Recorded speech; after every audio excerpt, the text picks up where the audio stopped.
West Ham United 2, Newcastle 1, PGMOL 1. Decent result at home for West Ham at London Stadium on Sunday. Would have been even better if Peter Banks knew the laws of football and blew his whistle and showed cards accordingly. As it turned out, he doesn't. In the latest stream of high-profile gaffes from the officials in the English game this season, West Ham were robbed of 2 extra points at home to supposedly high-flying Newcastle, although they're still below us in the league. And I'm joined, as ever, by James Jones to talk about it. Jonesy, I thought I was pretty clever then with that introduction. I sort of thought of it as the words were coming out my mouth. I thought, oh yeah, West Ham 2, Newcastle 1, PGMOL 1. Giving myself a bit of a pat on the back because I liked it. And look, you tend to be the guy we go to on this podcast for hyperbole, right? You know, yeah. And there are often times, I think it's fair to say, where you'll tweet something and I'll give a wry smile to myself and, well, Jonesy's at it again. Your passionate defence of yourself the other week in response to the guy who'd given you a bit of grief in the YouTube comments. It's fair to say you're sort of the two of us, the slightly more reactive, sort of hot-headed, passionate kind of angry bloke. This time around, I mean, you did tweet as ever about the performances of the officials. There isn't really too much more nuance to it. I genuinely think we were robbed by the officials this week. I'm still feeling pretty positive because I think our point at home to Newcastle is a decent one. We're still above them in the league. They beat PSG at home in the week. We went away to Germany and got a hard-fought victory against Freiburg to carry on our sensational record in Europe. So I still think a point is a good one, but it could have been more were it not for the officials. Yeah, it seems to be it has been a trend for ever since VAR came in. It's like we were told that VAR would fix football and make it better for everyone involved, not least the fans. And if anything, it's making it worse. Like why they can't allow VAR to get involved in yellow cards or fouls that lead to goals, stuff like that, is beyond me. I mean, by doing that, you make the game better, you make it fairer. And they've limited it to, some key moments like penalties, offsides and all the rest of it. But like, if you're going to make it fair, you have to have someone looking at every single decision because quite clearly, and we've seen this so many times, even before VAR, quite clearly, referees aren't up to the job. People make mistakes, yes, but when you consistently make mistakes, that's a problem. They've now got help. They've given themselves help. They've actually implemented their own help, and they're still getting it wrong every single week at the highest level of the game. It's not good enough, and it's cost us. It's cost a lot of teams this season and in the years before. So, I don't know. It's not the first time it's happened to us. But part of me feels a lot more aggrieved than the previous ones because I felt like that was one of the best performances, especially the first half that we've seen under David Moyes. I thought the first half was impeccable. I thought it was just proving my hyperbole point there. Mate, I thought it was superb. I thought the first half was so good from us. Yeah, okay, Newcastle, Eddie Howe came out after and said, we were a little bit tired after Thursday night. And we were half hoping that might be true leading into the game. But I thought we were brilliant, well worth the lead. They came back into it in the second half, but they had help getting back into it in the second half with that first goal. And then the second goal follows because they got their tails up. We're feeling quite rightly aggrieved by the first goal, and then we fall behind. So it's not good enough, really, when fans paying their money to go and watch the game week in, week out, and every week in, week out, they're left feeling aggrieved, robbed, and feel like they're not getting their money's worth. So I feel really annoyed about what happened on Saturday or Sunday. Yeah, fair enough, mate. Look, we'll go into it in a bit more detail in the section dedicated to the West Ham draw with Newcastle a little bit later on in the show. One thing I will say, you can't seriously be calling for every decision to be reviewed. It'd be a nightmare. Like, I assume you're meaning or referring to the supposed foul on Lucas Paqueta in the build-up to Newcastle's equaliser, I think it was the one where Edson Alvarez provided the assist for Isak. So I disagree with you on that. We will go into it in a bit more detail, but you couldn't have it on all of them. But you could. Yeah, but you couldn't. You couldn't. You could. Of course, you couldn't. It would be an absolute disaster. Anyway, we'll go into that in a bit more detail. Yeah, but no, what would you do then? Because it wasn't a foul on anyone. The ref gives a foul. Like, what would you do then? Just go, oh, that wasn't a foul. Have a drop ball. You'd have a drop ball. Like, that would be an absolute I'd rather a drop ball than conceding a goal. No, but what? Like 100 drop balls a game? Well, the thing is that doesn't happen. If the ref gives a foul, you only go back. You only go back if that decision has led to a goal. If you can accurately prove that decision has led to a goal, which it did because they scored from the resulting free kick, then you go back and go, the referee goes, have I missed something? VAR has a look at it and goes, that weren't a foul, that's a 50-50. Do you want to have a look at it again? He can then go and have a look at it again going, yeah, I probably got that wrong. But how far back do you go? That's ridiculous. Well, from a resulting free kick, you're not going to go back 5 minutes, obviously. But yeah, but what would you do then? Let's go into it more detail afterwards. But other sports get it right. All right, fine. Yeah, we will do this because we get it wrong. One of the most ridiculous points you've ever made. However, on a positive note, well, it's still a positive note because, to be quite honest, Jonesy, we've now played West Ham United 8 games this season. We only lost 2 of them. And we've played Chelsea, Liverpool, Manchester City, and now Newcastle at home, many of the teams, and Brighton, of course. Out of those 8 games, those are 5 very, very difficult games, and we would have flagged those as such at the beginning of the season. In fact, we did on the last podcast before the games kicked off. We were worried that David Moyes could very well be out of a job by the end of October. And the fact that we're 7th after all those games, only having lost 2, I think that's a fairly decent point against Newcastle. And we said it on the podcast last week to take before the game. Still feeling very positive. One thing as well, the excellent win away at Freiburg. I think that's really just so typical of one of those sort of like invisible or almost invisible, unglamorous and not really noticed or commented on improvements that David Moyes has made to our football club. And everyone will go, or some people will go, oh, you should win that anyway. It's like, I'm sorry, you've gone away from home to a stadium you've never played in with not a single West Ham United supporter in the stadium against an unknown team who are 7th in the Bundesliga, who know what they're doing, who've got some continuity with the coach, like a decent set of fans behind them. And you've come away with a 2-1 victory with only looking like the second best team for about a 10-minute spell to go, cement your position, albeit early, at the top of a European group for the 3rd season running. And it's almost now, such is the good work David Moyes has been doing, and such is the West Ham United new era West Ham we're used to. Everyone just sort of shrugs it off. It's like, no, that was a good win. And it's like, there's sort of next to no fanfare about it. We go on the longest unbeaten run of any English team in history in a European competition, 17 games. 3 years ago, we nearly get relegated. I honestly, and I just want to make the point of bigging it up and talking about it as a hugely positive thing, and another hugely positive week. To be quite honest, we sort of enjoyed it last week to an extent, didn't we? We had a bit of a laugh. Obviously, we'd beaten Lincoln away in the cup and then Sheffield United at home, and it was like 2 wins from 2, happy days. And I think, as we were signing off last week, we were kind of bracing ourselves for a bit more of a difficult week where just going unbeaten from the 2 games would have been lovely. And the fact of the matter is we've got a win and a draw. We are unbeaten, 4 points, albeit in 2 different competitions. It's just another excellent week.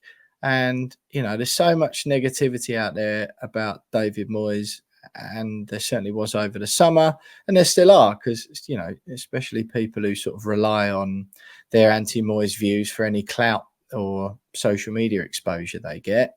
You always have to keep banging that drum for no reason. But the fact of the matter is, it's been a phenomenal start to the season. And I think that game at Freiburg, Jonesy, is just one of those things that sort of sums up where we're at with the football club at the moment. And all of this so far just serves to prove how much of a blip last season's Premier League form really was. Yeah, 100%. I mean, we were saying before, and I think it was common knowledge that was probably going to be our toughest fixture in a group. And we've gone out there and, like you said, barring 10 minutes in the beginning of the second half, looked incredibly comfortable against really good opposition. It doesn't get any more pleasing than that. And then when you mention the record as well, so just to have that record, taking it off the hands of Leeds and Tottenham, who were equal on 16, to take it off of them, like no Don one Revie saw, and Bill Nicholson. Yeah, like no one expected West Ham to be anywhere near records like that only 4 years ago, 3.5 years ago. Now here we are. And a lot of people go, oh, yeah, well, most of that was in the Conference League. Don't care. Which is true. That's a fair point. It's a European competition, though. Yeah. Because you got many. I saw some Man United fans going, well, Man United did 20-odd games back in the 90s or something. It's like, no, they didn't. They lost the Super Cup. Lost the Super Cup. So if you're going to use the Conference League argument, for Zenit St. Petersburg.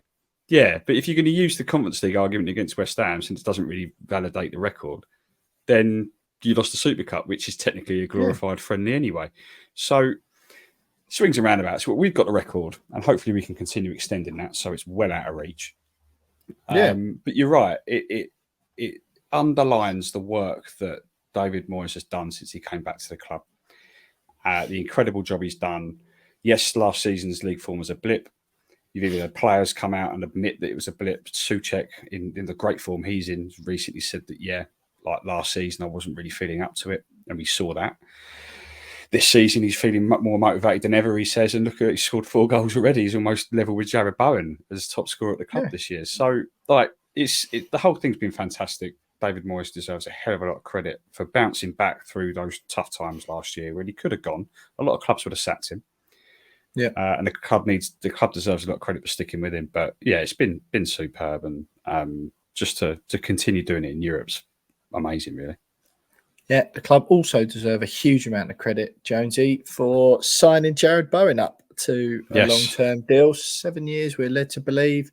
Reports of an £80 million release clause in there, and another just sensational piece of business by the club. And again, James, it's just like these are the things that the new positive things that are happening that go unnoticed. I know we lost Declan Rice.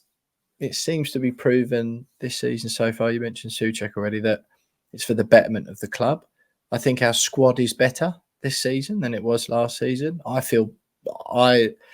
As we said on this podcast, I certainly did countless times, is that, because I genuinely think, because Thomas Souček is ugly and a bit gangly, I know that sounds a bit horrible, but because he's not, hasn't got perfectly manicured hair like Declan, and he's a bit gnarly because he likes to put his head in where most people put their boots, and because he's a bit gangly, he doesn't get the credit he deserves as an attacking midfield player as much as a defensive one. People just look at him and go, oh yeah, gnarly, sort of, belongs as a holding midfielder.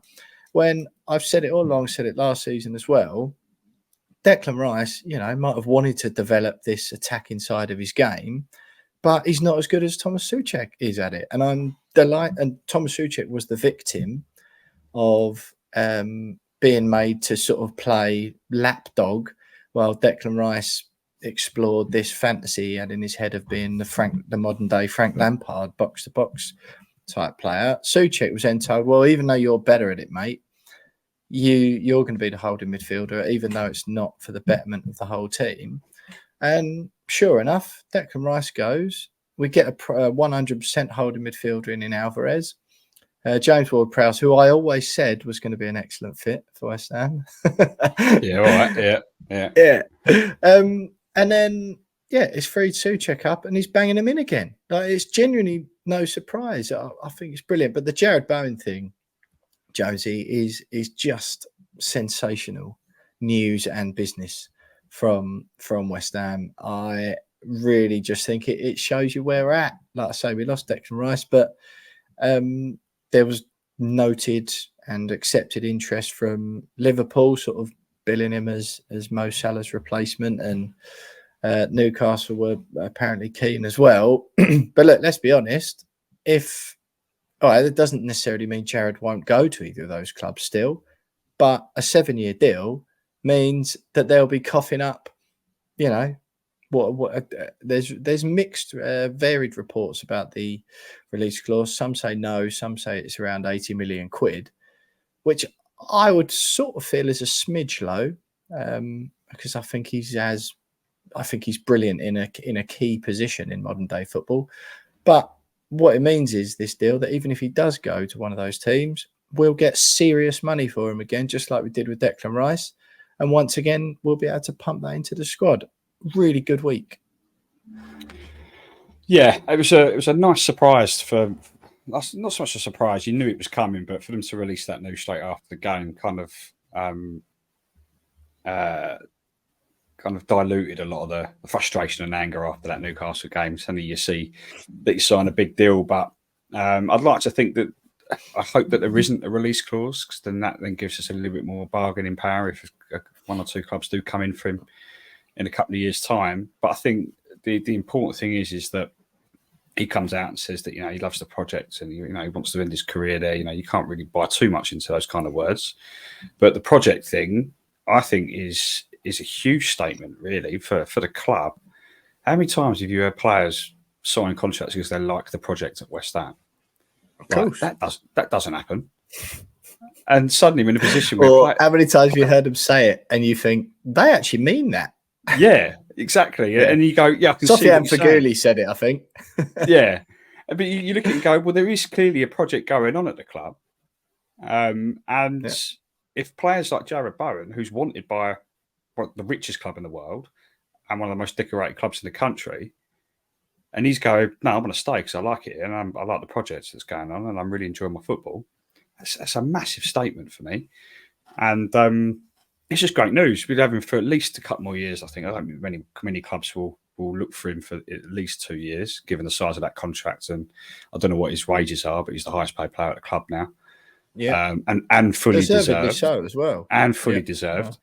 It's great news. And it just puts that bit to bed now. I think that was the last thing that was hanging over us after the transfer window was, he's started the season well. How long have we got? We could be a little bit worried if we don't sign him up before January. Will someone come in January?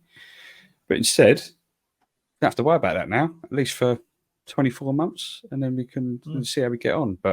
And he got the deserved England call up as well to boot. So happy days.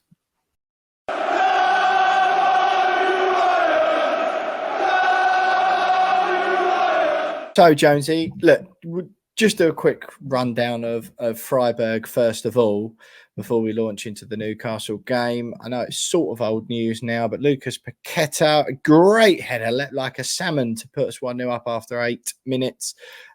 Salah equalised for them just 5 minutes into the second half, and it was a bit head in hands time. Like, oh, God, here we go. But Naya Fagued got the winner on 66, and ultimately, Jonesy, it was one of those classic West Ham performances under David Moyes. Everyone, I thought, had a reasonably good game. I thought everyone put in a pretty decent performance overall. There's a couple of question marks around. Perhaps Pablo Fornals didn't have his finest game, but then he hasn't had his sort of finest run generally recently, as he's generally on the periphery now, which is a bit of a shame, but it's sort of the way it's going. Expect him to leave at the end of the season. Thilo Kehrer as well, again probably a bit rusty, not in the team all the time, but I thought Mavropanos played well coming in for a start. Yeah, not really a great deal to say. We were generally, I thought, the better team for all bar 10 minutes, maybe 15 at the beginning of the second half, which included their goal. Other than that, pretty comfortable. It was comfortable. I thought Paqueta's goal was fantastic. The way, I mean, that's another part of his game that doesn't get a great deal of credit. I think he scored a few of those for us. Has he? Yeah, he definitely scored one A header like that against Bournemouth last year in a 4-0 win. And it might have been another, but he's got that in his locker. You know, for him to jump and beat those two centre halves from across that, it's a great cross one at Bournemouth, didn't he? I thought it was a fantastic goal. I mean, there was a lot of talk during the game about whether the keeper should have done better. Maybe he should have done. He had a bit of a shocker there, keeper. From what I gathered, he was quite young and quite new in the team, so maybe a bit of a. Alex from the Freiburg podcast did say that last week, didn't he? He said he's 21, one of the youngest number ones in the Bundesliga. He's made a couple of mistakes, but they're sort of sticking with him. But he did look a bit shaky, didn't he? He looked shaky, and he went missing for the winner. Kind of came out looking to punch it, and was nowhere near it. So, but yeah, I mean, we were benefit from that a little bit. But I thought, we were the better team.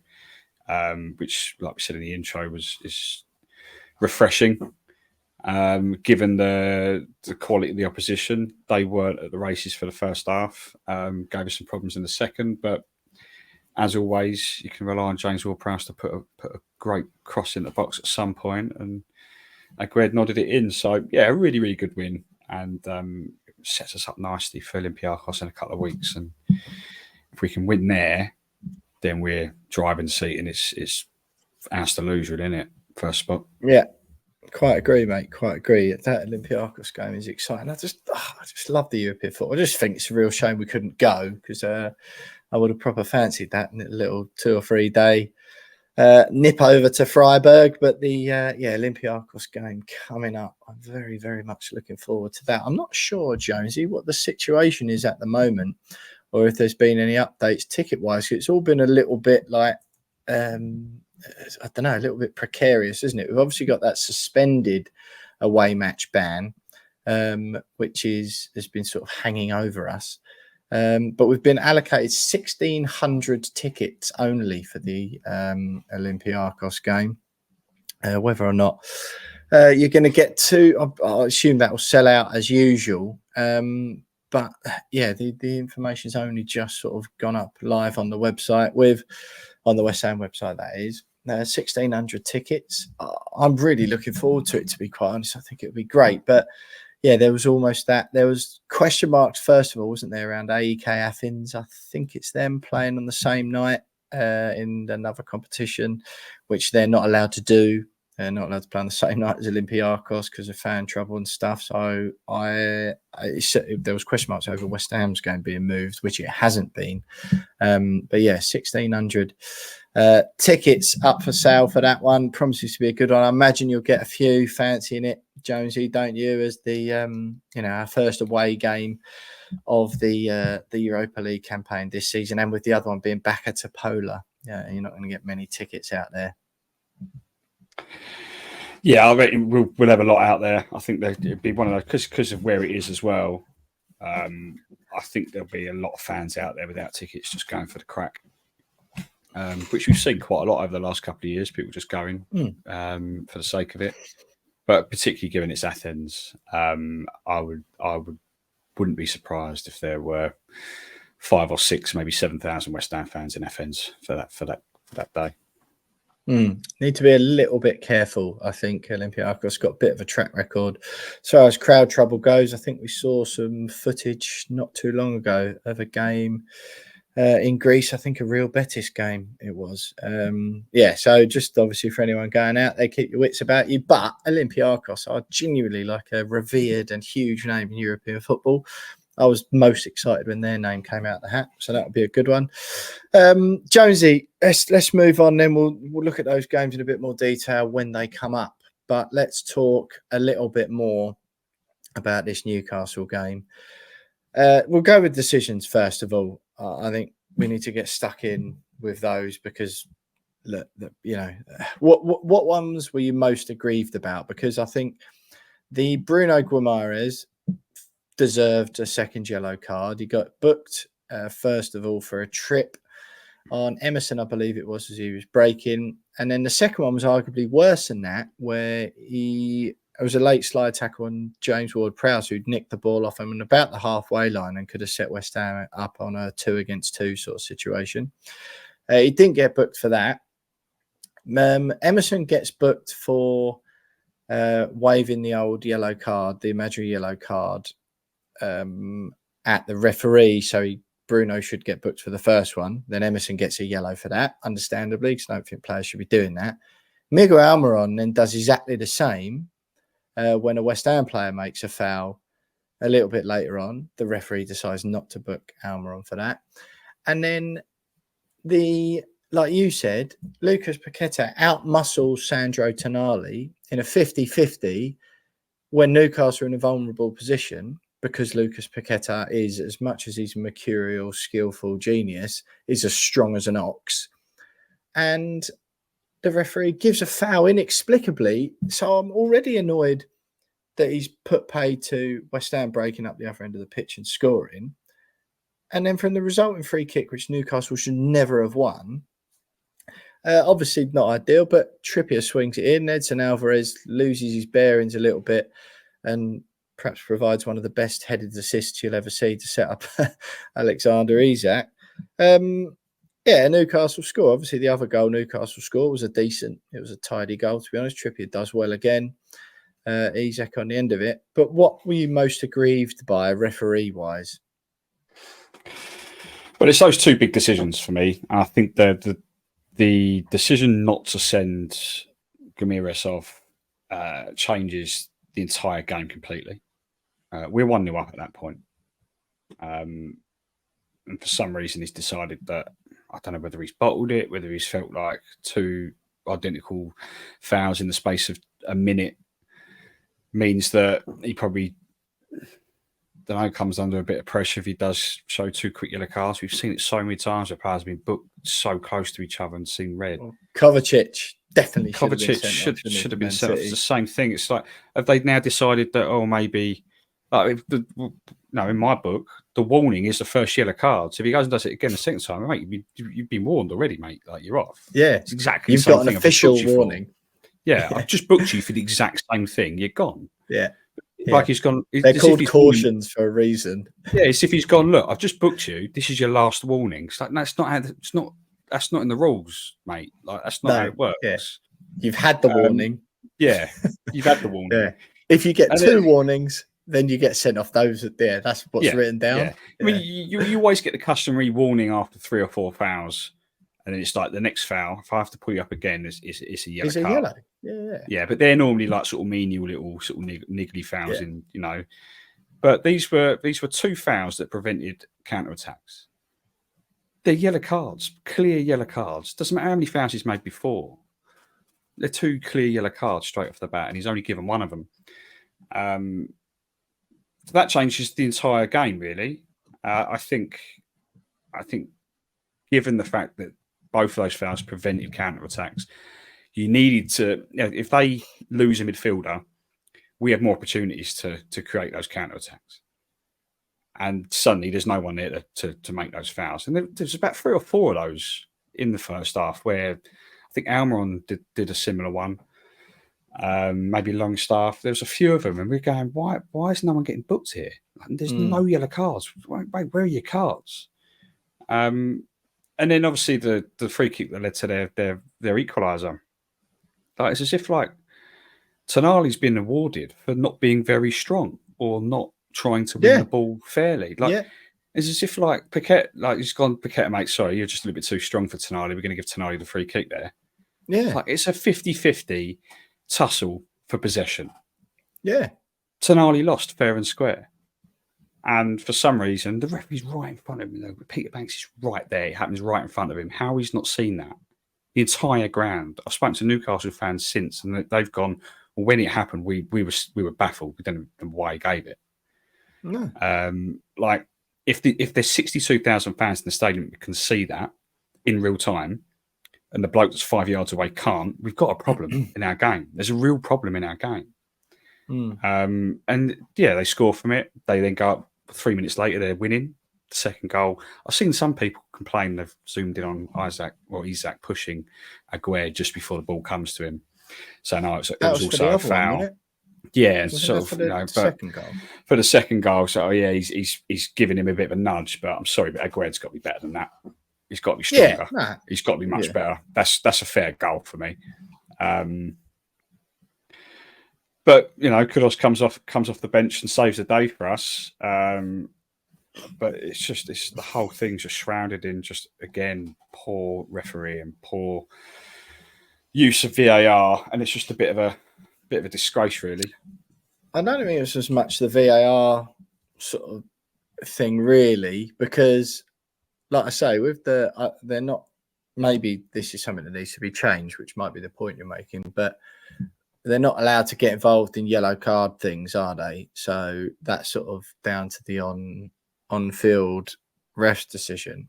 But it's just rubbish. It is exactly what you said, isn't it? It's that we've just given a booking, so I don't want to ruin the game. It's like, what are you chatting about? Like, it's the rules. It doesn't matter. You don't only give second yellow cards if they're 10 minutes apart. That's not how it works, mate. Like, that foul was worse than the other one. Like, we're clearly on the way up the pitch. Like, he should walk for that. Like, and Bruno said afterwards, didn't he? He said, I don't think the first one was a yellow. Basically saying the second one definitely was, but the first one probably not. And I reckon he's sort of got half a point there, but he still trips Emerson as he's breaking up the pitch, like, and sticks his leg out. I do think he's got half a point, but it doesn't really matter. Like, it's not for the ref to then undo a previous bad decision. If he doesn't think that's a yellow, or he's been too harsh on him, he can't then, when he does a worse challenge, go, oh, no, I better even this out now. You're into an absolute mess, disaster then, aren't you? And it's just not how it should work. To be honest, when Kudus scored, I didn't see it coming.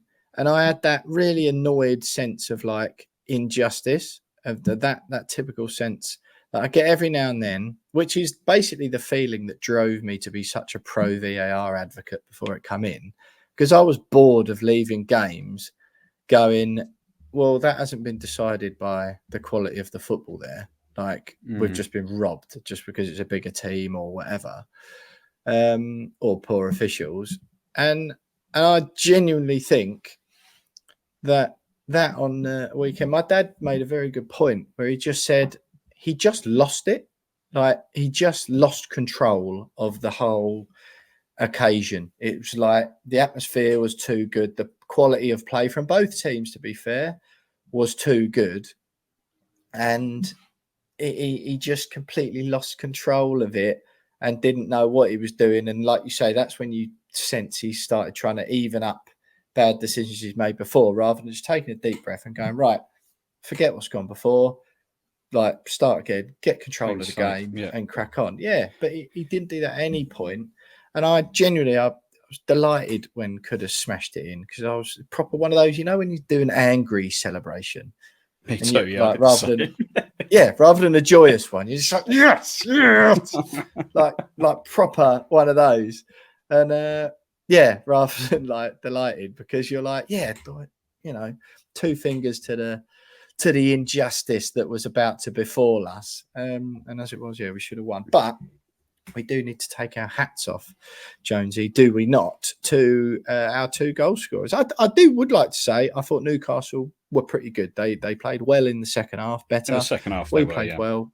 Yeah, really good, generally good, entertaining game of football that I enjoyed. And again, would have been even more entertaining and enjoyable if the officiating had been, exactly. If the officiating had been as much of a good quality as the atmosphere and the two sets of teams and the coaching. But hey, so be it. Tommy Souček again, hats off. What a goal that was. I love that goal. Emerson is like a quiet assassin. He's rapidly becoming one of my favourite West Ham players.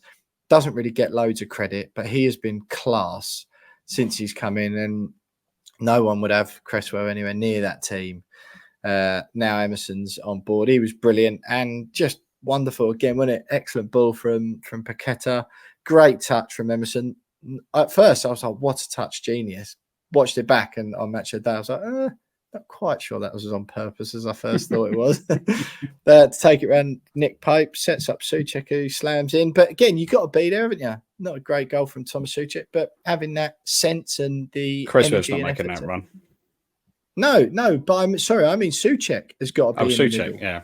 Yeah, like doing the doggies, isn't he? Like Paqueta had the ball, so Souček feels confident to overlap him. He's in the box, busting the gut. Brilliant. But yeah, Kudus sort of understandably getting the headlines. What an impact. We've been calling for ages. Once again, I was disappointed that he was on the bench. Felt like, especially in the build-up, Antonio's got a niggly injury, might not be fit. It's like, well, then why are you risking playing him? If he's had an injury leading up to the game, then why are you playing him? Like, play Kudus. And instead of what, Antonio up front? Yeah, just play him. Like, if we've just spent all that money on him, I know Moyes came out and said he's going to be in the team for years to come, so he's got time, we're in no rush. But he comes off the bench, plays well again, and then gets the equaliser. It's a really good finish. Great work from Soufal. Another assist for Soufal. Yeah, I know. Genius, isn't he? Yeah. It's great. And I think that's 4 in his last 5 games. Incredible. So, yeah, like he's shown what he can do now. He's shown what he can do in Europe, shown what he can do in the Premier League. Like, we should start seeing him starting more games now. A lot of people, okay, well, who gets dropped? I mean, for me... Yeah, which is a reasonable question. And it is a reasonable question. I think I wanted him to start the weekend because there were question marks over Antonio. You know, how do you fit him in now? Everyone's playing well, and Moyes quite rightly said that. Everyone's playing well, so there is no rush to try and force him in. But I want to start seeing him just try it. Just give him a go, because he's not going to... You can't rely on him to Instead of who? Genuinely, though? Instead of who? Well, this is it. I mean, Souček's playing too well. You can't drop I don't think you can drop a midfielder. You can't drop Jimmy. Absolute set-piece sensation. No, you can't. This is why I think maybe it is Bowen Antonio. or Paqueta. Maybe it is Antonio. And but is he a centre-forward? He can. I know Antonio isn't. Yeah, exactly. He can play centre-forward. And maybe you have him and Bowen almost rotating between right and middle, because Bowen can play both. Bowen's far more effective out on the right. I didn't say the other day. He almost scored right at the end there. How that ball didn't go in back and out, I don't know. Obviously, on the classic Bowen on that right. But he and Kudus could play quite effectively together, I think, in those two positions. But it's good to see him come off the bench, and I think you alluded to before that every single player's playing well, and the squad's better this year. The fact is now we've got depth, a little bit of depth off the bench. Exactly. To be able to bring on Kudus and know that we're bringing on a player here who is very, very good quality and can add something a little bit different to our attack, and then he goes and proves it to save us a point. We've not had that for a while. Used to, I've been a staunch defender of Benrahma over the last 18 months. Yeah, but it's a massive upgrade on bringing on a player to change a game in the last 15, 20 minutes of a game. Of course it is. Of course it is. And Benrahma did come on in the same game and didn't really do anything. So yeah, I'm very pleased with him. I just want to see him play a few more minutes. But it's a dilemma for Moyes. It's a dilemma. I agree. But I genuinely think Moyes is right. I just think we're winning. We're playing well at the moment, and I think Souček is going to play, especially against teams like Newcastle and against more difficult opposition, where it's important, and it is important to stay in games, right? Because Souček is clearly the more all-round option. Yeah, he's not going to dribble around 15 people. Fair enough. And when we play, Luton or Everton after the Olympiacos game, we've got Everton at home. Then you go, or Forest on the 12th of November at home, Burnley away. Then you go, you know what? Fair enough. Maybe you go to Souček, look, you're playing brilliantly at the moment, mate. Love it. But we're confident that we can be a little bit more attacking in this game. So we're going to put Big Mo on from the off Edson and Jimmy Ward-Prowse, or you could even no, I don't think you drop Edson. I'm going to stop myself before I even say that. But you, and you say, look, Edson and Jimmy Ward-Prowse are going to do a lot of defensive stuff. We're going to put Big Mo on because we fancy we'll put these to the sword. I don't think he's, and when we're 3-0 up, then we'll put you on to solidify it. Moyes doesn't tend to do that, does he? He tends to go with solidify first and then like bring on the options to change the game. And like you say, now we've got an option to change it. I don't mind really if for games against tricky and decent opposition like Newcastle are and were, that he goes, nah, we'll stick Tommy up there because he still can score. And then Big Mo comes in the end, changes the game. But it is a dilemma, but it's nice to actually have dilemmas, isn't it, Jonesy, rather than the first 11 picking itself and then you just have subs on the bench because you're allowed to have some. Rather than three of those are goalkeepers. So which goalkeeper exactly. should be sent up front this week? Yeah, the under-15s keeper or whatever. Yeah, you're quite right, Jonesy. But look, another great week for West Ham. Unbeaten again. That is 4 matches now that West Ham have not lost a game for, which is absolutely brilliant. Should have won against Newcastle, but you'll take a point. I think at the end of the season that will look a particularly good one.